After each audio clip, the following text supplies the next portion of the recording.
നമസ്കാരം, എല്ലാവർക്കും പണ്ടൊരു മിത്തിൻ്റെ പുതിയൊരു എപ്പിസോഡിലേക്ക് സ്വാഗതം. ഇന്ന് ഞാൻ പറയാൻ പോകുന്നത് ആഫ്രിക്കയിൽ, എടുത്തു പറയുകയാണെങ്കിൽ ഘാനയിൽ പ്രചാരത്തിലുള്ളൊരു നാടോടി കഥയാണ്. ഒരു മിത്തിക്കൽ ഫിഗറിൻ്റെ കഥ തന്നെയാണ്. ക്വേക്കു അനാൻസി. അനാൻസി ചിലന്തിയായും മനുഷ്യനായും പ്രത്യക്ഷപ്പെടാറുണ്ട്. അപ്പോൾ നമുക്ക് ഇന്ന് അനാൻസിയുടെ കഥ പറയാം. അതിനുമുമ്പ് നിങ്ങൾ ശ്രദ്ധിക്കുവാണെങ്കിൽ ഞാൻ ഇടയ്ക്ക് അനാൻസി എന്നും വിളിക്കുന്നത് കാണാം. ഗുളികനാണോ സരസ്വതിയാണോ നാവിൽ കയറിയെന്നറിയില്ല.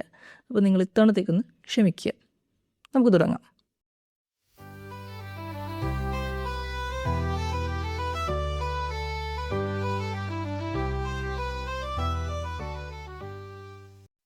പണ്ട് ഒരുപാട് പണ്ടാണ്, ആഫ്രിക്കയുടെ പടിഞ്ഞാറൻ തീരം മുഴുവനായിട്ട് ഒരു സാമ്രാജ്യം തന്നെ പടുത്തുയർത്തിയ ഒരു രാജാവുണ്ടായിരുന്നു. അതിശക്തനും പ്രതാപശാലിയുമായൊരു രാജാവ്. പ്രജകളോട് വളരെ സ്നേഹത്തോടെയും നീതിബോധത്തോടെയും പെരുമാറിയിരുന്നൊരു രാജാവാണ് അദ്ദേഹം. എന്നാൽ അദ്ദേഹത്തിന് ഒരു കുഴപ്പം മാത്രമുണ്ട്. എന്താണെന്നല്ലേ? വിലപിടിപ്പുള്ള വളരെ അപൂർവമായ വസ്തുക്കളോടൊക്കെ അടങ്ങാത്തൊരു കമ്പം ഇദ്ദേഹത്തിനുണ്ട്. എവിടെ എന്ത് അമൂല്യമായ വസ്തുക്കൾ, വളരെ റെയറായ സാധനങ്ങൾ ഉണ്ടെങ്കിലും അത് സ്വന്തമാക്കണം എന്നൊരു ചിന്ത ഈ രാജാവിനുണ്ട്. എന്നാൽ ഏറ്റവും അപൂർവമായ, രാജാവ് ഏറ്റവും ആഗ്രഹിക്കുന്ന ചില വസ്തുക്കളുണ്ട്. കാലിന് വളരെ സുഖം കിട്ടുന്ന, എത്ര വേഗത്തിലും നടക്കാൻ സഹായിക്കുന്ന ഒരു സ്വർണ്ണ ചെരുപ്പ്, വളരെ രുചികരമായ ഭക്ഷണവും പാനീയങ്ങളും നിറഞ്ഞുകൊണ്ടിരിക്കുന്ന ഒരു സ്വർണ്ണ പ്ലേറ്റും കപ്പും. ഈ ആഗ്രഹം രാജാവ് തൻ്റെ അടുത്ത ഉപദേശകരോടല്ലാതെ മറ്റാരോടും പറഞ്ഞിട്ട് കൂടിയില്ല. കാരണം എന്താണെന്നോ? ഇവ സ്വന്തമായുള്ളത് സാക്ഷാൽ മരണത്തിൻ്റെ കയ്യിലാണ്. മരണത്തിൻ്റെ അടുത്തേക്ക് പോയവരാരും തിരിച്ചു വന്നിട്ടില്ല.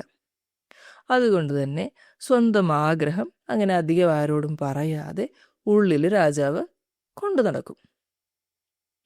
ഈ നാട്ടിൽ തന്നെയാണ് കൗശലക്കാരനും അല്പം പൊങ്ങച്ചക്കാരനുമൊക്കെയായ ക്വേക്കു അനാസി ജീവിക്കുന്നത്.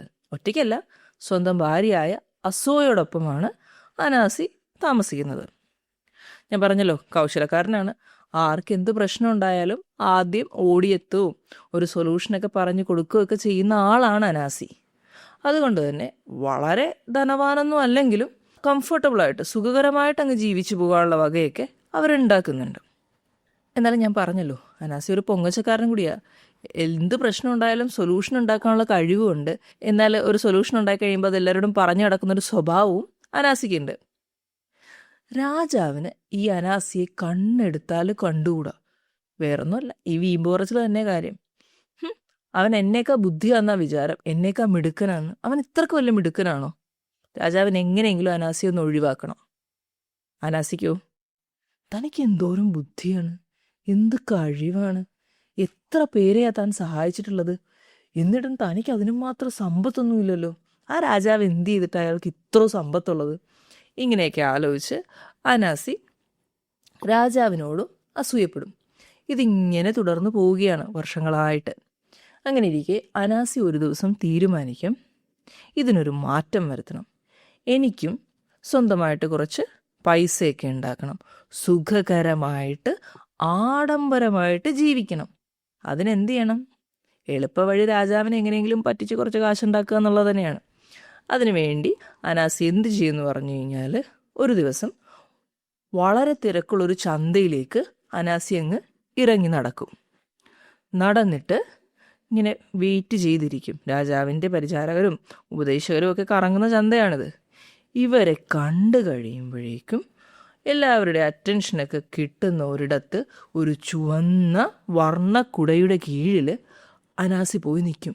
എന്നിട്ട് ഉച്ചത്തിൽ പറഞ്ഞു തുടങ്ങും, ഈ നാട്ടിലെ ഏറ്റവും വലിയ ബുദ്ധിമാൻ ഞാൻ തന്നെയാ. നിങ്ങൾക്ക് ആർക്ക് എന്ത് പ്രശ്നമുണ്ടായാലും അതിനൊരു സൊല്യൂഷൻ കണ്ടെത്തുന്നത് ആരാ? ഈ ഞാനാ, അനാസിയ. രാജാവിൻ്റെ ഉപദേശകർ പോലും എന്നോട് വന്നാണ് ഉപദേശം തേടുന്നത്. ഞാനൊരു മിടുക്കനാണ്. നിങ്ങൾ നോക്കിക്കോ, രാജാവിനൊരു ആഗ്രഹമുണ്ടെന്ന് പറഞ്ഞാൽ അതെന്താന്ന് പറഞ്ഞില്ലെങ്കിൽ പോലും അത് കണ്ടെത്തി നേടിക്കെടുക്കാനുള്ള കഴിവുള്ളവനാണ് ഈ അനാസി. ഇങ്ങനെ അനാസി തട്ടിവിടും. ഇതെന്തിനാ ഇങ്ങനെ തട്ടിവിടുന്നതെന്ന് ചോദിച്ചു കഴിഞ്ഞാൽ, രാജാവിൻ്റെ പരിചാരകരെയൊക്കെ കണ്ടല്ലോ, ഇവന്മാർ പോയി രാജാവിനോട് പറയണം. അതാണ് അനാസിയുടെ ഉദ്ദേശം. ആ ഉദ്ദേശം നടക്കും. ഈ പരിചാരകർ ഒന്നും വിടാതെ എല്ലാം പോയി രാജാവിനോട് പറയും. എല്ലാം മാത്രമല്ല, കുറച്ച് കയ്യിൽ നിന്നിട്ടൂടെ പറയും. രാജാവേ, ഇന്ന് ഞങ്ങൾ ചന്തയിൽ പോയപ്പോഴേ ആ അനാസി അവിടെ എല്ലാവരുടെയും നടുക്ക് നിന്ന് ഒടുക്കത്തെ പ്രസംഗം. അവൻ ഭയങ്കര ബുദ്ധിമാനാണ്, അവനാണ് എല്ലാ പ്രശ്നങ്ങൾക്കും സൊല്യൂഷൻ ഉണ്ടാക്കുന്നത്, ഇവിടെ ഉള്ള ഞങ്ങൾക്ക് പോലും സൊല്യൂഷൻ പറഞ്ഞു തരുന്നത് അവനാണെന്നാണ് അവൻ പറയുന്നത്. ഒരു പരിചാരകൻ പറയും. മറ്റവൻ ഒട്ടും കുറയ്ക്കില്ല, കുറച്ചുകൂടി കൂട്ടി പറയും. രാജാവേ, അങ്ങേക്കാൾ ബുദ്ധി അവനുണ്ടെന്നാണ് അവൻ അവകാശപ്പെടുന്നത്. ഇത് കേൾക്കുമ്പോൾ രാജാവിന് ദേഷ്യം വരും. രാജാവ് ഭടന്മാരെ വിളിച്ചിട്ട് പറയും, എത്രയും വേഗം പോയി അനാസിയെ കൊണ്ടുവരൂ. അങ്ങനെ ഭടന്മാർ പോയി അനാസിയെ പിടിച്ചുകൊണ്ടുവരും. അനാസി വളരെ ഭവ്യതയോടെ തൊഴുത് വിനയത്തോടെ രാജാവിൻ്റെ മുന്നിൽ നിൽക്കും. എന്നിട്ട് പറയും, രാജാവേ, ഞാൻ മോശമായിട്ടൊന്നും ഉദ്ദേശിച്ചിട്ടില്ല. അങ്ങയെ എങ്ങനെയൊക്കെ സേവിക്കാമോ അതൊക്കെ ചെയ്യണം എന്നാണ് അടിയൻ്റെ ആഗ്രഹം. അങ്ങേക്ക് എന്തെങ്കിലും ആഗ്രഹങ്ങൾ ഉണ്ടെങ്കിൽ അത് സാധിച്ചു തരണമെന്നുണ്ട്. അതിനായിട്ട് അടിയൻ്റെ ബുദ്ധിയൊക്കെ ഉപയോഗിക്കണം എന്ന് മാത്രമേ ഈ ഉള്ളവൻ ഉദ്ദേശിച്ചിട്ടുള്ളൂ. ഇത് കേൾക്കുമ്പോൾ രാജാവ് ഉള്ളിൽ ചിരിക്കും. ഇവനിട്ട് ഒരു പണി കൊടുക്കാൻ പറ്റിയ അവസരം ഇത് തന്നെ. ഞാൻ നേരത്തെ പറഞ്ഞല്ലോ, രാജാവിൻ്റെ ആഗ്രഹം എന്താ? മരണത്തിൻ്റെ കയ്യിലുള്ള സ്വർണ്ണ ചെരുപ്പുകളും സ്വർണ്ണ പ്ലേറ്റും കപ്പും അടിച്ചു മാറ്റണം. മരണത്തിൻ്റെ വീട്ടിൽ ഇത് അന്വേഷിച്ചു പോയാൽ എന്തു പറ്റും? മരണം പിടിച്ച് തിന്നുകളയും. അപ്പോൾ അനാസി ഇതും പറഞ്ഞ് വിട്ട് കഴിഞ്ഞാൽ ഇവൻ നേരെ ചെന്ന് കയറി കൊടുത്തു കഴിഞ്ഞാൽ മരണം ഇവനെ തിന്നോളും. ഇനി ഇവനതിൽ പരാജയപ്പെട്ട് തിരിച്ചു വന്ന ഇവൻ്റെ തല നമുക്ക് വെട്ടിക്കളയാം. അങ്ങനെ ഇത് മനസ്സിൽ വിചാരിച്ചിട്ട് രാജാവ് പറയും, ശരി, നീ അത്ര വലിയ മിടുക്കനാണെങ്കിൽ എനിക്കൊരാഗ്രഹമുണ്ട്. അതെന്താണെന്ന് ഞാൻ പറയില്ല, നീ തന്നെ അത് കണ്ടെത്തണം. എന്നിട്ട് നീ അത് നടപ്പിലാക്കി തരണം. അങ്ങനെ നീ ചെയ്തു കഴിഞ്ഞാൽ എൻ്റെ ഖജനാവിൽ നിന്ന് എത്രമാത്രം സ്വർണവും പണവും രത്നങ്ങളും എന്ത് വേണോ നീ എടുത്തുകൊണ്ട് പൊയ്ക്കോ. ഞാൻ നിന്നെ ഒരിക്കലും തടയില്ല. നിനക്ക് ചുമക്കാവുന്നത്രയും നീ കൊണ്ടുപോയിക്കോ. പക്ഷേ നീ പരാജയപ്പെട്ടാണ് തിരിച്ചു വരുന്നതെങ്കിൽ നിന്റെ തല ഞാൻ വെട്ടിക്കളയും. നിനക്ക് ഒരാഴ്ച ഞാൻ ഇത് ചെയ്തു കാണിക്കാൻ സമയം തരും. രാജാവ് ഉള്ളിൽ ചിരിച്ചുകൊണ്ട് പറയും.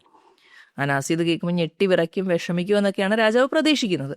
എന്നാൽ അനാസി തിരിച്ചൊരു പുഞ്ചിരി പാസാക്കും. തീർച്ചയായും രാജൻ, അങ്ങയുടെ ആഗ്രഹം എന്തു തന്നെയായാലും ഈ ഉള്ളവൻ അത് നടത്തിത്തരും. ഇത്രയും പറഞ്ഞ് അനാസി കൊട്ടാരത്തിൽ നിന്ന് ഇറങ്ങും. അനാസി നേരെ പോകുന്നത് ഈ രാജ്യത്തിൻ്റെ അതിർത്തിയിലുള്ളൊരു കാട്ടിലേക്കാണ്. ഉള്ളിലേക്ക് അങ്ങനെ നടന്ന് കുറേ അങ്ങ് ചെന്ന് കഴിയുമ്പോൾ ഒരുപാട് പക്ഷികൾ തിങ്ങിപ്പാർക്കുന്ന ഒരിടം കാണും. പല വർണ്ണത്തിലുള്ള, പല രൂപത്തിലുള്ള, ഭാവത്തിലുള്ള പക്ഷികൾ. അനാസി ഇങ്ങനെ നടന്നു വരുന്നത് കണ്ട് ഇവരൊക്കെ പതുക്കെ കൂട്ടിൽ നിന്നും മരത്തിൽ നിന്നൊക്കെ ഇറങ്ങി വരും. എന്നിട്ട് ചോദിക്കും, അല്ലയോ അനാസി, നീ എന്താ ഇവിടെ ചെയ്യുന്നേ? നിനക്ക് എന്തു വേണം? ഞാൻ പറഞ്ഞല്ലോ, അനാസി ഒരു സഹായിയാണ്. പലരെയും പല പ്രശ്നങ്ങളും സോൾവ് ചെയ്യാൻ സഹായിച്ചിട്ടുള്ളൊരു മനുഷ്യനാണ്, ചിലന്തിയാണ് അനാസി. ഇവരെയും ഈ കൂട്ടത്തിലുള്ള പല പക്ഷികളെയും പല സിറ്റുവേഷൻസിലായിട്ട് അനാസി സഹായിച്ചിട്ടുണ്ട്. ആ ഒരു സ്നേഹവും കടപ്പാടും ഒക്കെ ഇവർക്ക് എല്ലാവർക്കും ഉണ്ട്.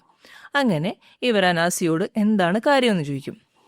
അപ്പോൾ അനാസി പറയും, എനിക്ക് കൂടുതലൊന്നും പറയാൻ പറ്റില്ല, പക്ഷേ നമ്മുടെ മഹാരാജാവിന് വേണ്ടി ഒരു പ്രധാനപ്പെട്ട മിഷനിലാണ് ഞാൻ. അദ്ദേഹത്തിനെ എനിക്ക് സഹായിക്കേണ്ടതുണ്ട്. അതിനായിട്ട് എനിക്ക് നിങ്ങളുടെ ഒരു സഹായം വേണം. ഇത് കേൾക്കുമ്പോൾ പക്ഷികൾ ഒറ്റ സ്വരത്തിൽ സമ്മതം മൂളും. തങ്ങളെ സഹായിച്ചിട്ടുള്ള ആളല്ലേ അനാസി, തീർച്ചയായും നിങ്ങൾക്ക് എന്താണ് വേണ്ടത് പറഞ്ഞോളൂ. അപ്പോൾ അനാസി പറയും, കൂടുതലൊന്നും വേണ്ട, നിങ്ങളെല്ലാവരുടെയും ഓരോ തൂവൽ വീതം എനിക്ക് നിങ്ങൾ തരണം. ഇത് കേൾക്കുമ്പോൾ പക്ഷികളൊന്ന് കൗതുകത്തോടെ അനാസിയെ നോക്കും. ഒരു തൂവലിപ്പോൾ കിട്ടിയിട്ട് എന്തിനാ? എന്തായാലും അനാസി ചോദിച്ചതല്ലേ, അവർ കൊടുക്കും. അങ്ങനെ ഒരു ചാക്ക് നിറയെ തൂവലുകളുമായിട്ട് അനാസി തിരിച്ച് തൻ്റെ ഗ്രാമത്തിലേക്ക് നടക്കും. സ്വന്തം വീട്ടിലെത്തി കഴിയുമ്പോൾ അനാസി തൻ്റെ ഭാര്യയായ അസോയെ വിളിക്കും. അസോ, നീങ്ങുവാ, കുറച്ച് പശയും കയ്യിലെടുത്തു. അസോ ഇങ്ങനെ, ഇയാളെന്താ ഇപ്പം ഇങ്ങനെ പറയാൻ കാര്യം എന്നുള്ള രീതിയിൽ സംശയത്തോടെ അനാസിയെ ഒന്ന് നോക്കും. എന്നിരുന്നാലും പോയൊരു പശയൊക്കെ എടുത്തുകൊണ്ട് വരും. അനാസി തൻ്റെ കുപ്പായൊക്കെ മാറ്റിയിട്ട് ഈ പശ തൻ്റെ ശരീരത്ത് മുഴുവനായിട്ട് അങ്ങനെ തേച്ച് പിടിപ്പിക്കും. എന്നിട്ട് അസോയോട് പറയും, നീയും കൂടെ എന്നെ ഒന്ന് സഹായിക്കുക. ഈ തൂവലുകൾ നമുക്ക് എൻ്റെ ദേഹത്ത് ഇങ്ങനെ ഒട്ടിച്ചു വെക്കണം. ഇത് കേൾക്കുമ്പോൾ അസോ എന്ന് അമ്പരക്കും. പിന്നെ അനാസിയുടെ കൂടെ കുറേ നാളായല്ലോ അസോ ജീവിക്കുന്നത്. അപ്പോൾ ഇയാളുടെ പല വിദ്യകളും അഡ്വഞ്ചേഴ്സൊക്കെ കണ്ട് ശീലിച്ച ഒരാളാണ് അസോ. പിന്നെ കൂടുതലൊന്നും പറയാൻ നിൽക്കാതെ അസോയും അനാസിയോട് കൂടെ ചേർന്നിട്ട് തൂവലുകൾ അയാളുടെ ശരീരത്തിൽ ഒട്ടിച്ചു തുടങ്ങും. അങ്ങനെ പൂർണ്ണമായും ശരീരമാസകലം തൂവലുകൾ ഒട്ടിച്ചു കഴിഞ്ഞ അനാസി കണ്ടു കഴിഞ്ഞാൽ ഒരു പക്ഷിയെ പോലെ തന്നെ ഇരിക്കുന്നേ. എന്നിട്ട് അനാസി എന്ത് ചെയ്യുമെന്നറിയാവോ? പക്ഷികൾ ചിറകടിക്കില്ലേ, അതേ ഒരു സ്റ്റൈലിൽ സ്വന്തം കൈ ഇങ്ങനെ പതുക്കെ ആട്ടും. അപ്പോൾ അത്ഭുതം ഒന്ന് പറയട്ടെ, ഇയാള് ഗ്രൗണ്ടിൽ നിന്ന് അങ്ങ് പൊങ്ങും. ആന്നേ, അനാസിക്ക് പറക്കാൻ പറ്റും. ഇത് കണ്ട് അനാസി സന്തോഷത്തോടെ ഉറക്കിച്ചിരിക്കും. അസോ, നീ ഇത് കാണുന്നുണ്ടോ? എനിക്ക് പറക്കാം, എനിക്ക് പറക്കാം. ഇതും പറഞ്ഞിട്ട് അനാസി കൈ ഇങ്ങനെ പതുക്കെ അനക്കി, നമുക്ക് ചിറകടിച്ചെന്ന് പറയാമല്ലേ, ചിറകടിച്ച് കൊട്ടാരത്തിലേക്ക് പറക്കും. കൊട്ടാരത്തിന് നടുത്തളത്തിലൊരു മരമുണ്ട്. അവിടെ തന്നെ പോയി അനാസി ഇരിക്കും. എന്തിനാ? രാജാവ് കാണണം, രാജാവ് വരണം. അനാസി ആഗ്രഹിച്ചതുപോലെ തന്നെ വീണ്ടും സംഭവിക്കും. രാജാവ് ഇതിനു മുമ്പെങ്ങും കണ്ടിട്ടില്ലാത്തൊരു പക്ഷിയെ കണ്ട് അമ്പരക്കും. എന്നിട്ട് നടുത്തളത്തിലേക്ക് തൻ്റെ ഉപദേശകരുടെയും പരിചാരകരുടെയൊക്കെ കൂടെ ഇറങ്ങി വരും. എന്നിട്ട് ചോദിക്കും, ഇത് ഏതായി പക്ഷി? ഉടനെ ഉപദേശകരൊക്കെ പരസ്പരം ഇങ്ങനെ നോക്കും. ആർക്കും അറിയില്ല. എല്ലാവരും ചിന്തിച്ച് നിൽക്കുന്ന കാണുമ്പോൾ രാജാവ് പറയും, നിങ്ങളെ കൊണ്ടൊന്നും ഒരു പ്രയോജനവും ഇല്ല. ആ അനാസിയെ ഇന്നലെ മരണത്തിൻ്റെ കയ്യിൽ നിന്ന് സ്വർണ്ണ ചെരുപ്പും പാത്രവും കപ്പും വാങ്ങാൻ വിടുന്നതിന് പകരം ഈ പക്ഷിയെ പിടിച്ചുകൊണ്ട് വരാൻ പറഞ്ഞു വിട്ടാൽ മതിയായിരുന്നു. അവനാണെങ്കിൽ പോയി കൊണ്ടുവന്നേനെ. ഇത് കേൾക്കുമ്പോൾ അനാസിക്ക് സന്തോഷമാവും. കാര്യം പിടികിട്ടിയില്ലേ? എന്നാൽ ഇത് കേൾക്കുമ്പോൾ പരിചാരകർക്ക് തീരെ സുഖിക്കില്ല. രാജൻ, ഞങ്ങൾ പിടിച്ചുകൊണ്ട് വന്ന് തരാം ഈ പക്ഷിയെ എന്നും പറഞ്ഞ് 3-4 പേര് ഓടിച്ചാടി മരത്തിൽ കയറും. വല്ല കാര്യമുണ്ടോ? അനാസി പറന്ന് രക്ഷപ്പെടും. പറന്ന് വീട്ടിൽ ചെല്ലും. അസോയുടെ സഹായത്തോടെ തൂവലുകളൊക്കെ വീണ്ടും ശരീരത്തിൽ നിന്ന് ഇളക്കി മാറ്റി കുളിച്ച് കുട്ടപ്പനായി പുതിയൊരു വസ്ത്രമൊക്കെ ഇട്ടിട്ട് അനാസി തൻ്റെ പ്ലാൻ അസോയോട് പറയും. നമ്മുടെ രാജാവിന് വേണ്ടി മരണത്തിൻ്റെ കയ്യിൽ നിന്ന് സ്വർണ്ണ ചെരുപ്പുകളും പാത്രവും കപ്പും മോഷ്ടിക്കാൻ പോവുകയാണ് ഞാൻ. ഇത് കേട്ട് അസോ ഞെട്ടും. നിങ്ങൾ എന്തായി പറയുന്ന മനുഷ്യ? മരണത്തിൻ്റെ അടുത്ത് പോയിട്ടുള്ള ആരും തിരിച്ചു വന്നിട്ടില്ല. നിങ്ങളെ കിട്ടിക്കഴിഞ്ഞാൽ അവൻ നിങ്ങളെ തിന്നുകളയും. അത് കേൾക്കുമ്പോൾ ചെറിയൊരു അഹങ്കാരത്തോടെ അനാസി അസോയോട് പറയും, നീ ഇപ്പോൾ കൂടുതലൊന്നും ആലോചിക്കേണ്ട, ഞാൻ പറയുന്നത് അങ്ങ് കേട്ടാൽ മതി. എനിക്ക് യാത്ര പോകാനായിട്ട് കുറച്ച് വസ്ത്രങ്ങളും ഭക്ഷണവും തയ്യാറാക്കിത്താ. അനാസിയുടെ സ്വഭാവം നന്നായിട്ട് അറിയാവുന്ന അസോ പിന്നെ കൂടുതലൊന്നും പറയാൻ നിൽക്കില്ല. അയാൾ പറഞ്ഞ പോലെ ഒരു ഭക്ഷണപ്പൊതിയും 1-2 ജോഡി വസ്ത്രവും ഒക്കെ അനാസിക്ക് എടുത്ത് കൊടുക്കും. ഇതും വാങ്ങി അസോയോട് യാത്രയും പറഞ്ഞ് അനാസി മരണത്തെ തേടി യാത്രയാകും. എളുപ്പമുള്ളൊരു യാത്രയല്ല കേട്ടോ ഇത്.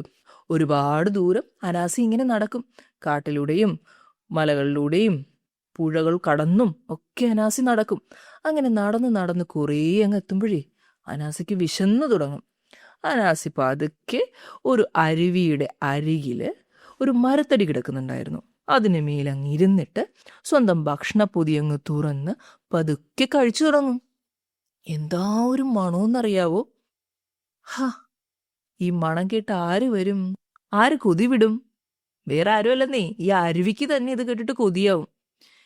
ഈ അരുവി അനാസിയോട് ചോദിക്കും, അനാസി, നല്ല മണമുണ്ടല്ലോ, എനിക്ക് കൊതിയാവുക നിങ്ങളുടെ ഭക്ഷണം കഴിക്കാൻ, എനിക്കിവിടെ കുറച്ച് തരാവോ?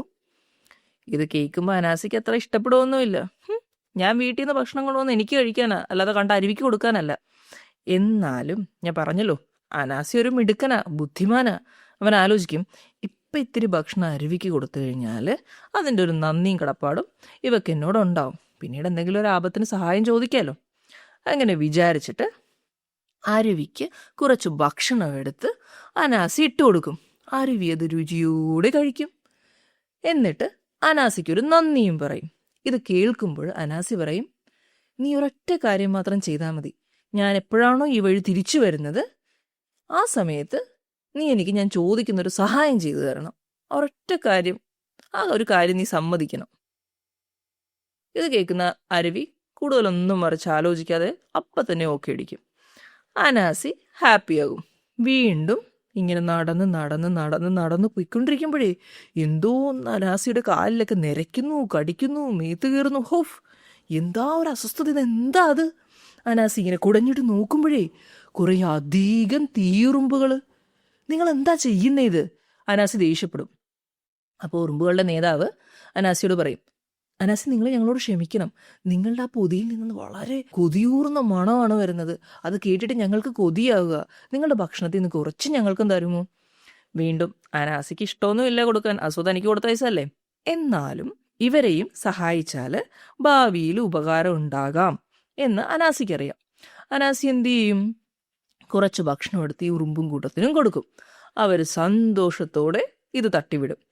അതിനുശേഷം അനാസി പറയും, ഞാൻ തിരിച്ചു വരുന്ന സമയത്ത് ഞാൻ എന്തെങ്കിലും സഹായം ചോദിച്ചു കഴിഞ്ഞാൽ നിങ്ങൾ അതെനിക്ക് ചെയ്തു തരണം.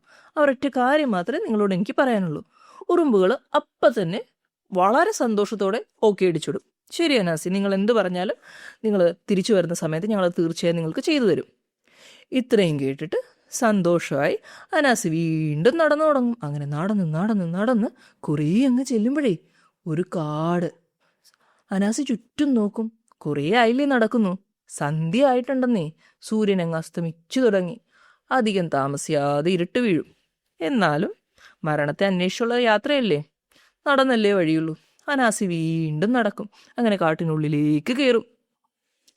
എന്നാൽ ഇത്രയും നേരത്തെ യാത്ര പോലല്ല ഇനിയുള്ള യാത്ര. അനാസിക്ക് കുറച്ച് ഭയമൊക്കെ വരുന്നുണ്ട്. ചുറ്റും ഇരുട്ടാണ്, തണുപ്പും പരിചയമില്ലാത്ത ജീവികളുടെ കരച്ചിലും ബഹളവും പ്രാണികളുടെ ശബ്ദവും. എന്തിനാണാവോ ഞാൻ ഇങ്ങോട്ട് വന്നത്? മര്യാദക്ക് വീട്ടിൽ കാട്ടിൽ കിടന്ന് ഉറങ്ങണ്ട ഞാനാ. അനാസി ഇങ്ങനെ സ്വയം പിറുപിറുത്തോണ്ട് നടക്കും.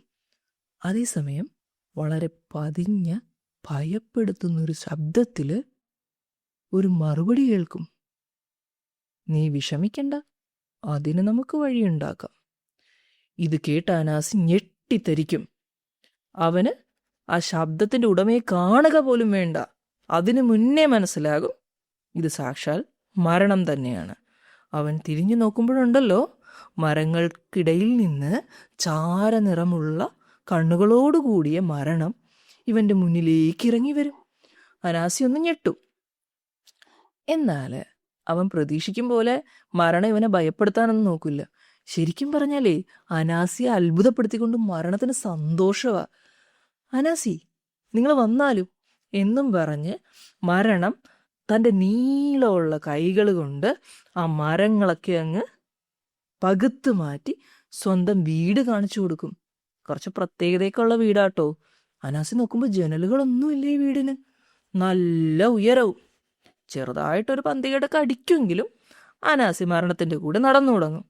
എന്നാലും ഇയാളെന്താ ഇത്ര സന്തോഷത്തോടെ എന്നെ വിളിച്ചുകൊണ്ട് പോണേ എന്ന് അനാസി ചിന്തിക്കും. മരണം ആരാ മോൻ, മനസ്സിൽ ചിരിച്ചോണ്ട് കിടക്കുക. വല്ല കാലത്തും ആരെങ്കിലും ഈ വഴി വരുള്ളൂ, അതും വഴിതെറ്റി വരുന്നതാ. അല്ലെങ്കിൽ ആരെങ്കിലും കൊണ്ടുവന്ന് പുറന്തള്ളുന്നത്. ആദ്യമായിട്ടാ ഒരുത്തൻ സ്വന്തം ഇഷ്ടപ്രകാരം കയറി വരുന്നത്. എന്തായാലും കുശാലായി, ഇവനെ അടുത്ത് തട്ടാം. ഇങ്ങനെ വിചാരിച്ച് മരണം അനാസിയെയും കൊണ്ട് സ്വന്തം വീട്ടിലേക്ക് നടക്കും. എന്തായാലും അനാസി വന്ന് കയറിയത് രാത്രിയാണല്ലോ. അപ്പം മരണം പറയും, നീ ഒരു കാര്യം ചെയ്യ്, നീ ഇപ്പോൾ റെസ്റ്റ് എടുക്ക്, നിനക്ക് ഞാനൊരു മുറി കാണിച്ചു തരാം, നീ അവിടെ പോയി കിടന്നുറങ്ങിക്കോ. നാളെ രാവിലെ അതിസമൃദ്ധമായ പ്രഭാത ഭക്ഷണം നിനക്ക് വേണ്ടി ഞാൻ ഒരുക്കും. ഇത് കേൾക്കുമ്പോൾ വീണ്ടും അനാസിക്ക് പേടിയാ. എന്നാൽ അനാസി പിന്നെ കൂടുതലൊന്നും പറയത്തില്ല. മരണം ഇവനെ കൊണ്ടുചെന്ന് ഒരു മുറി കാണിച്ചു കൊടുക്കും. വളരെ വിശാലമായൊരു മുറി, നല്ല ഭംഗിയിലൊക്കെ അടുക്കി വെച്ചിരിക്കുന്നു. അതിൽ വളരെ പതുപതുത്ത മെത്തയും തലയിണകളും ഒക്കെ ഉള്ളൊരു കട്ടിലും ഉണ്ട്. ഇത് ചൂണ്ടിക്കാണിച്ച് മരണം പറയും, ഇതാ ഈ കട്ടിൽ കിടന്നുറങ്ങിക്കോളൂ, നിനക്ക് എന്തെങ്കിലും വേണമെങ്കിൽ പറഞ്ഞാൽ മതി. അനാസി തലയാട്ടിയിട്ട് പറയും, ഇല്ല ഒന്നും വേണ്ട, ഞാൻ ഉറങ്ങിക്കോളാം. മരണം ഉള്ളിൽ ചിരിച്ചുകൊണ്ട് വാതിലും അടച്ച് റൂമിൽ നിന്ന് ഇറങ്ങിപ്പോവും. എന്നാൽ അനാസി അങ്ങനെ ഒരു ചില്ലറക്കാരനല്ലല്ലോ. അവന് മനസ്സിലായി മരണത്തിന് എന്തോ ഉദ്ദേശമുണ്ട്. എന്നെ ഇവിടെ പിടിച്ച് നിർത്തിയിട്ട് മിക്കവാറും എന്നെ കഴിക്കാനുള്ള പരിപാടിയായിരിക്കും. ഇതറിയാവുന്നത് കൊണ്ട് തന്നെ അനാസി ഉറങ്ങില്ല. കുറേ നേരം ഇങ്ങനെ കണ്ണും തുറന്നിരിക്കും. ഉറക്കം വരുമ്പോൾ കണ്ണൊന്നുകൂടി മിഴിച്ചിരിക്കും. കുറച്ചധിക സമയം അങ്ങ് കടന്നുപോയി കഴിയുമ്പോഴേക്കും മരണം പതുക്കെ അനാസിയുടെ മുറിയിലേക്ക് ശബ്ദം പോലും കേൾപ്പിക്കാതെ നടന്നു വരും. പക്ഷെ വാതിൽ തുറന്നു നോക്കുന്ന മരണം കാണുന്നത് ഉണർന്നിരിക്കുന്ന അനാസിയ. മരണത്തിന് ദേഷ്യം വരും, മുഷിച്ചിലാവും. നീ എന്താ ഇത്ര നേരമായിട്ട് ഉറങ്ങാത്തേ? അനാസി ഒന്ന് പരുങ്ങും. എന്നിട്ട് പറയും, അതെ, ഞാൻ എപ്പോഴും വീട്ടിൽ കിടന്നുറങ്ങുമ്പോഴേ എനിക്ക് ഒരു ജോഡി സ്വർണ്ണ ചെരുപ്പുകളുണ്ട്. ഇതിട്ടിട്ടാണ് ഞാൻ ഇറങ്ങാറ്. ഇതില്ലാതെ എനിക്ക് ഉറക്കം വരില്ല. നിങ്ങളുടെ സ്വർണ്ണ ചെരുപ്പുകൾ എനിക്ക് കടം തരുമോ ഒരു സെറ്റ് എടുക്കാനുണ്ടെങ്കിൽ? ഇത് കേൾക്കുമ്പോൾ മരണം ഒന്ന് അമ്പരക്കും. ആരെ ഇപ്പം ചെരുപ്പൊക്കെ ഇട്ട് ഉറങ്ങുന്നേ? എന്നാലും ഇവനെങ്ങാനൊന്ന് ഉറങ്ങിക്കിട്ടിയാൽ ഇവനെ പിടിച്ച് കഴിക്കാമല്ലോ എന്നോർത്തിട്ട് സ്വർണ്ണ ചെരുപ്പുകൾ കൊണ്ടുവന്ന് അനാസിക്ക് കൊടുക്കും. അനാസി സന്തോഷത്തോടെ അത് വാങ്ങി കാലിലിട്ട് അങ്ങനെ ഇരിക്കും. മരണം കുറച്ചു നേരം റൂമിൽ ചുറ്റിത്തിരിഞ്ഞൊക്കെ നിൽക്കും. ഇവനൊന്ന് കിടന്ന് ഉറങ്ങുവാണെങ്കിൽ പിടിച്ച് കഴിച്ചാൽ പരിപാടി ഞാൻ കഴിച്ചേക്കാന്ന് കരുതി. പക്ഷെ അനാസി ഉറങ്ങുന്നില്ല എന്ന് കണ്ട മരണം, എന്തെങ്കിലും ആവട്ടെ, ഇനിയിപ്പം നാളെ കഴിക്കാം. നാളെ ഇവന് നന്നായിട്ട് ഭക്ഷണമൊക്കെ ഉണ്ടാക്കി കൊടുത്ത് അതൊക്കെ കഴിച്ചു കഴിഞ്ഞിട്ട് അവനെ എനിക്ക് കഴിക്കാം. ഇങ്ങനെ വിചാരിച്ചുകൊണ്ട് മുറിയിൽ നിന്ന് ഇറങ്ങിപ്പോവും. കൂടുതലൊന്നും പറയേണ്ട കാര്യമില്ലല്ലോ. മരണം ഇറങ്ങിപ്പോയെങ്കിലും അനാസി ഒന്നും ഉറങ്ങൂല. പിറ്റേന്ന് രാവിലെയാവും. മരണം തൻ്റെ വാക്ക് പാലിച്ചു. വളരെ സമൃദ്ധമായ വിഭവസമ്പന്നമായൊരു ബ്രേക്ക്ഫാസ്റ്റ് തന്നെ മരണം അനാസിക്ക് വേണ്ടി ഒരുക്കി വെച്ചിട്ടുണ്ട്. അനാസി ഇങ്ങനെ മിണ്ടാതെ ഒന്നും കഴിക്കാതെ ഇരിക്കും. ഇത് കാണുമ്പോൾ മരണത്തിന് ദേഷ്യം വരും. താൻ എന്തെല്ലാം സാധനം ഉണ്ടാക്കി വെച്ച്, എന്നിട്ട് ഇവനൊന്ന് കഴിച്ചുകൂടെ? ഇവൻ വേഗം ഒന്ന് കഴിച്ചിരുന്നേ ഇവനെ എനിക്ക് കഴിക്കായിരുന്നു. അനാൻസി, നീ എന്താ ഒന്നും കഴിക്കാത്തത്? അപ്പോൾ വീണ്ടും അനാൻസി പറയും, അത് ഞാൻ സ്ഥിരമായിട്ട് വീട്ടിലൊരു സ്വർണ്ണ പ്ലേറ്റും ഒരു സ്വർണ്ണ കപ്പും ഉണ്ട്. അതിലാണ് ഭക്ഷണം കഴിക്കാറ്. അതില്ലാതെ എനിക്ക് കഴിക്കാൻ പറ്റില്ല. ഇത് കേൾക്കുമ്പോൾ മരണം വീണ്ടും നമ്പരക്കും. ഇവനെന്താ ഇങ്ങനെ? അപ്പോൾ നാൻസി പറയും, മരണത്തിൻ്റെ കയ്യിൽ ഒരു എക്സ്ട്രാ സ്വർണ്ണ കപ്പോ പാത്രമോ ഉണ്ടെങ്കിൽ എനിക്ക് തരാവോ? ഞാൻ കഴിക്കായിരുന്നു. മരണത്തിന് അത്ര ഇഷ്ടപ്പെടുകയൊന്നുമില്ല. പിന്നെ വിചാരിക്കാം, എന്തെങ്കിലും ആവട്ടെ, ഇവനിത് കൊടുത്ത് ഇവൻ കഴിച്ചു കഴിഞ്ഞാൽ ഇവൻ എനിക്ക് കഴിക്കാം. അതും വിചാരിച്ചിട്ട് മരണം അനാൻസിക്ക് തൻ്റെ സ്വർണ്ണ കപ്പും പാത്രവും കൊടുക്കും. ഭേഷായിട്ട് അനാൻസി പിന്നെ ഈ കൊടുത്ത ഭക്ഷണവും പാനീയങ്ങളും ഒക്കെ കുടിക്കും. അങ്ങനെ വയറ് നിറയോളം കഴിച്ചതിന് ശേഷം അനാൻസി മരണത്തോട് പറയും, എനിക്ക് കുറച്ച് വെള്ളം വേണം, ഞാൻ അടുക്കളയിൽ പോയി എടുത്തോളാം. ഇതും പറഞ്ഞ് അനാൻസി വേഗം അടുക്കളയിലേക്ക് നടക്കും. മരണം ഇവൻ തിരിച്ചു വരുന്നതും കാത്തിരിക്കും. എന്നാൽ കുറേ നേരമായിട്ടും അനാൻസിയുടെ അനക്കമൊന്നുമില്ല. അപ്പം മരണം വിളിച്ചു ചോദിക്കും, അനാൻസി, നീ അവിടെ എന്ത് ചെയ്യുക? കുറേ നേരം ആയല്ലോ പോയിട്ട്. അനാൻസി മിണ്ടുന്നില്ല. സംശയം തോന്നിയ മരണം പതുക്കെ എഴുന്നേറ്റ് നടന്ന് അടുക്കളയിലേക്ക് ചെല്ലും. വല്ലയിടത്തും വായി നോക്കി നിൽക്കുമായിരിക്കും ഈ ചെറുക്കൻ. പക്ഷേ മരണം ചെന്ന് നോക്കുമ്പോഴേ അടുക്കളയിൽ എങ്ങും അനാൻസി ഇല്ല. അയാൾ വേഗം നടന്ന് ഈ വീട് മൊത്തം നോക്കും. എവിടെയും അനാൻസിയില്ല. വേഗം തന്നെ സ്വന്തം സ്വർണ്ണ ചെരുപ്പുകളിട്ട് അനാസിയെ പിടിക്കാൻ ഓടാൻ മരണം തയ്യാറെടുക്കും. അപ്പോഴാണ് ശരിക്കുള്ള ചതി മരണത്തിന് മനസ്സിലാവുന്നത്. തൻ്റെ സ്വർണ്ണ ചെരുപ്പുകളും കൊണ്ടാണ് അനാസി പോയിരിക്കുന്നത്. സ്വർണ്ണ ചെരുപ്പ് മാത്രമല്ല, സ്വർണ്ണ പാത്രവും കപ്പും അവൻ കൊണ്ടുപോയി. മരണത്തിന് ദേഷ്യം വരും. അനാസി എന്ന് അലറിക്കൊണ്ട് മരണം വീടിന് പുറത്തേക്ക് ഓടും. ഈ സമയം അനാസി പ്രാണം കയ്യിൽ പിടിച്ചുകൊണ്ട് ഓടി ഓടി ഓടി ഓടി ഓടി കാട് കടക്കാറായി. തിരിഞ്ഞു നോക്കുമ്പോഴുണ്ട് അങ്ങ് അകലെ മരണം പിന്നാലെ വരുന്നു. അനാസി സർവശക്തിയും എടുത്ത് ഓട്ടം തുടങ്ങും. അപ്പോഴുണ്ട് ഇന്നലെ താൻ സഹായിച്ച് തീയുറുമ്പോൾ വഴിയിലിരിക്കുന്നു. അനാസി ഉടനെ ഉച്ചത്തിൽ വിളിച്ചു പറയും, ഞാൻ ഇന്നലെ പറഞ്ഞ പോലെ നിങ്ങൾ എന്നെ സഹായിക്കണേ, ആ മരണത്തിനെ തടയൂ. ഇതും പറഞ്ഞ് അനാൻസി ഓടും. ഓടി ഓടി ഓടി ഓടി അനാൻസി അങ്ങ് ദൂരെ പോവും. എന്നാൽ മരണം അങ്ങ് അടുത്തെത്തുമ്പോൾ ഈ തീയുറുമ്പുകളെല്ലാം കൂടി മരണത്തിൻ്റെ ദേഹത്ത് കയറി ഓടിയും ചാടിയും ഇഴഞ്ഞും കടിച്ചും ഒക്കെ മരണത്തിന് ശല്യം ചെയ്യും. മരണത്തിന് അവസാനം ഓട്ടം നിർത്തി ഇവയൊക്കെ കുടഞ്ഞു കളഞ്ഞ് തട്ടി ഒന്ന് സമാധാനമാകേണ്ടി വരും. അപ്പോഴേക്കുണ്ടല്ലോ അനാൻസി അരുവിയുടെ കരയിലെത്തിയിട്ടുണ്ട്. അങ്ങനെ അരുവിയുടെ കരയിലെത്തിയ അനാൻസി പറയും, ഞാൻ ഇന്നലെ നിനക്ക് ഭക്ഷണം തന്നതാ, നീ എനിക്ക് വാക്ക് തന്നു നീ എന്നെ സഹായിക്കാമെന്ന്. ഒരു കാരണവച്ചാലും മരണത്തെ നീ മറുകര കടക്കാൻ സമ്മതിക്കരുത്. ഇത്രയും പറഞ്ഞ് അനാൻസി കടന്നപ്പുറേക്ക് പോകും. അരുവി സമ്മതം മൂളുകയും ചെയ്യും. എന്നിട്ട് തൻ്റെ വെള്ളത്തിൻ്റെ ഉയരം അങ്ങ് കൂട്ടി കൂട്ടി കൂട്ടി കരയൊക്കെ കവിഞ്ഞൊഴുകി അങ്ങ് നിറഞ്ഞു നിൽക്കും. മരണം ഓടി അത്തുമെങ്കിലും ഉണ്ടല്ലോ അവന് കടക്കാൻ സാധിക്കില്ല, അത്രയും വെള്ളമായിട്ടുണ്ടായിരുന്നു. അനാസിയാണെങ്കിൽ കടന്ന് അപ്പുറം എത്തുകയും ചെയ്തു. അക്കരെ നടന്നു പോകുന്ന അനാസിയെ നോക്കി മരണം അലറും, അനാൻസി, നിന്നെ ഞാൻ കണ്ടോളാം, നീ ഇന്ന് രക്ഷപ്പെട്ടു, പക്ഷെ നിന്നെ എന്തെങ്കിലും എൻ്റെ കയ്യിൽ കിട്ടും. ഇത്രയും പറഞ്ഞിട്ട് ദേഷ്യത്തോടെ മരണം തിരിച്ചു നടക്കും. അനാൻസിക്ക് സമാധാനമാവും. ഹൗ, ഇനി തിരിച്ച് നാട്ടിലേക്ക് പോകാമല്ലോ. അരുവിക്കൊരു നന്ദിയും പറഞ്ഞ് അനാൻസി തിരിച്ച് സ്വന്തം ഗ്രാമത്തിലേക്ക് പോകും. അവിടെ ചെന്ന് അസോയോട് തൻ്റെ കഥകളൊക്കെ പറഞ്ഞിട്ട് ഒന്ന് കുളിച്ച് ഫ്രഷായി പുതിയ വസ്ത്രമൊക്കെ ഇട്ട് ഭക്ഷണമൊക്കെ കഴിച്ച് അനാൻസി അന്നത്തെ രാത്രി സുഖമായി ഉറങ്ങും. എന്നിട്ട് പിറ്റേന്ന് രാജാവിനെ കാണാൻ പോകും. വെറും കൈയോടെ അല്ല, രാജാവ് പറഞ്ഞ പോലെ സ്വർണ്ണ ചെരുപ്പും പാത്രവും കപ്പുമായിട്ടാണ് യാത്ര. അനാസിക്ക് സന്തോഷം. കൊട്ടാരത്തിൽ ചെന്നിട്ട് രാജാവിൻ്റെ മുന്നിലേക്ക് ഈ വസ്തുക്കൾ അനാസി സമർപ്പിക്കും. രാജാവ് അത്ഭുതപ്പെടും. എന്നിട്ട് പറയും, അനാസി, നീയൊരു മിടുക്കൻ തന്നെ. അനാസി പുഞ്ചിരിക്കും. എന്നിട്ട് രാജാവ് പറയും, ഇനി നിനക്ക് എന്ത് വേണോ ഖജനാവ്, ഇന്ന് നീ എടുത്തോളൂ, നിനക്ക് ഇഷ്ടമുള്ള അത്രയും പൊന്നും പണ്ടങ്ങളും എന്താന്ന് വെച്ച് നീ എടുത്തോ. അനാസിക്ക് ഇത് കേൾക്കുമ്പോൾ സന്തോഷമാകും. അവൻ ഓടിച്ചെന്നൊരു ചാക്ക് നിറയെ സ്വർണവും രത്നവും വൈഡൂര്യങ്ങളും ഒക്കെ വാരിക്കൂട്ടി ഒരു കണക്കിന് ചുമന്നങ്ങ് ഇറങ്ങാൻ നേരത്ത് രാജാവ് ചോദിക്കും, അനാസി നിൽക്കും. ഇത് കേട്ട് ഒന്ന് പേടിച്ചിട്ട് അനാസി നിൽക്കും. എനിക്കൊരു കാര്യം കൂടി അറിയാനുണ്ട്. ഒന്ന് പരുങ്ങിയിട്ട് അനാസി പറയും, എന്താണ് രാജൻ? ഞാൻ കഴിഞ്ഞ ദിവസം ഒരു പക്ഷിയെ കണ്ടു. പല നിറത്തിലും പല ഷേപ്പിലും ചിറകുകളുള്ള തൂവലുകളുള്ള അതിമനോഹരമായൊരു പക്ഷി. നിനക്കത് ഏതാണെന്ന് അറിയാവോ? ഇത് കേൾക്കുമ്പോൾ അനാസി ചിരിക്കും. അറിയാം രാജൻ, എനിക്കറിയാം. അതിൻ്റെ പേരെന്താ? രാജാവ് ചോദിക്കും. അതാണ് വൊസുറോ അസെൻറ്റെൻറ്റേനെ വോണ്ടെ ഇംബാർനസം. അത് കേട്ട് വണ്ടടിച്ച് നിൽക്കുന്ന രാജാവിനോട് അവൻ അർത്ഥവും പറഞ്ഞു കൊടുക്കും. അറിവ് നേടാൻ ക്ഷമ വേണം. അതാണത്രേ ആ പക്ഷിയുടെ പേര്. ഇത് കേൾക്കുമ്പോൾ പുതിയൊരു ഫിലോസഫി, ഒരു ജ്ഞാനമൊക്കെ കേട്ട പോലെ രാജാവ് തലകുലുക്കും. ശരിയാ, എന്തറിവ് നേടാനും ക്ഷമ വേണം. നന്ദി അനാസി. ഇത്രയും പറഞ്ഞ് രാജാവ് അനാസിയെ യാത്രയാക്കും. അനാസിക്കും ഒരുപാട് സന്തോഷമാകും. ഒരുപാട് സമ്പത്തുണ്ടാക്കിയല്ലോ. അങ്ങനെ തൽക്കാലം രാജാവിനും അനാസിക്കും ഇടയ്ക്കുള്ള ഒരു കോമ്പറ്റീഷന് ഒരവസാനം വരും. ഇതാണ് ക്വേക്കു അനാൻസിയുടെ കഥ. നിങ്ങൾക്ക് എല്ലാവർക്കും ഇഷ്ടപ്പെട്ടെന്ന് വിചാരിക്കുന്നു. വീണ്ടും മറ്റൊരു കഥയുമായി അടുത്ത എപ്പിസോഡിൽ കാണാം. എല്ലാവർക്കും നന്ദി.